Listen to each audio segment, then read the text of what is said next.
नमस्कार दर्शक बंधु राधे राधे आपण मानंकु Odia GK galaxy YouTube channel को स्वागत। आज आमे देखिबा उत्कल दिवस उपलक्षे एक सुंदर सरल और संक्षिप्त भाषणटीए। सम्माननीय सभापति महोदय, पूज्य गुरुजी और गुरुमा वृंद, उपस्थित अतिथिगण एवं एठारे उपस्थित थिबा मोर छोट बड़ भाई और भौणी माने, आज पवित्र उत्कल दिवस रे मोते किछि कहिबार सुजोग मिलिथिबारु मु निजको धन्य मने करूछि।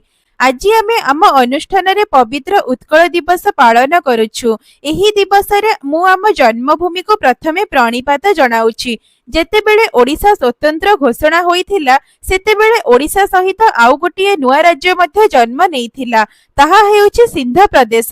ओडिशा थिला भारतर एकादश राज्य। प्रति वर्ष एप्रिल पहिला को इंग्रेज माने एप्रिल फुल भाबरे पालन करंती। सांगसाथी माननको मिछ कही मज्जा करंती, किंतु सेही एप्रिल पहिला तारिख रे इंग्रेज माननको ठकी देई ओडिया माने एभली भाबरे उत्कल दिवस पालन कले एवं सेदिन इंग्रेज साहेब माने मध्ये ठकी गले एवं सेमानଙ୍କ मनोबल भांगी गला। सारा भारत रे ओडिशा सर्वप्रथमे भाषा भित्तिक राज्य रे परिणत हेला। 1558 मसीहार कथा। ओडिशार शेष स्वाधीन राजा तेलेंगा मुकुंद देव गोहिराटी करी युद्ध रे परास्त हेले। सेही दिन ओडिशार स्वाधीन सूर्य अष्टमित होई गला। ओडिया माने दीर्घ 290 वर्ष पराधीन बेड़ी रे आबद्ध हेले। अफगान, मोगल, मरहट्टा इंग्रेज मानଙ୍କ द्वारा ओडिशा अकथनीय शासित हेले। 1803 मसीहारे इंग्रेज ओडिशा दखल कले। से दिन केही जानि नथिले गोटिए विदेशी बणिक जाति सारा भारत रे काया विस्तार करी भारत को खिनभिन तथा तळीतळांत करी पकेइबो। ओडिशा रे पतळा लुगा देखि से दिन इंग्रेज राजा चार्ल्स को आखि तळु ऊपर को उठी जाइथिला। केही भाबी नथिले ओडिशा एभली दुष्ट परिवेशर सम्मुखीन होई जिवो।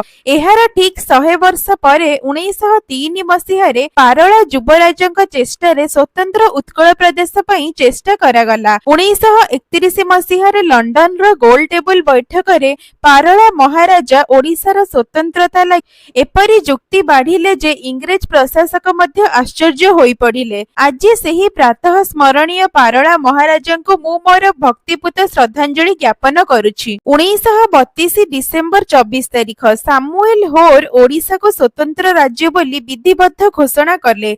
1935 रे भारत शासन आईन बल रे ओडिशा गोटिए स्वतंत्र राज्य हेला। पारळा महाराजा कृष्णचंद्र गजपति ओडिशार प्रथम प्रधानमंत्री पद अलंकृत कले। प्राणप्रिय ओडिशा आज पर्यंत होई रहिछि, किंतु दुखर सहित कहिबाको पडुछि आज अन्य राज्य अपेक्षा आमे बहु पछरे पड़ी रहिछु। आम 7 पछरे आंध्र प्रदेश गठित हेला, किंतु से प्रदेश आमठारु बहु आगुआ। पंजाब, हरियाणा, गुजरात, कर्नाटक आमठु प्रत्येक क्षेत्र रे आगुआ। सबु थाई मध्य आज आमे गरीब, भोकिला और पछुआ राज्य।